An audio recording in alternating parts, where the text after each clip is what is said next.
So guys, since hindi kami sure sa weather namin kung safe na tong mga flowers namin dito sa labas, so we decided to cover it.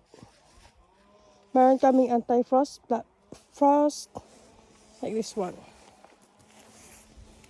Na i-cover namin dito. Then bukas ng umaga open ulit. So ito, ganyan yung itsura niya. Temporary shelter ng aming mga flowers hanggang sa medyo uminit ang panahon sa gabi.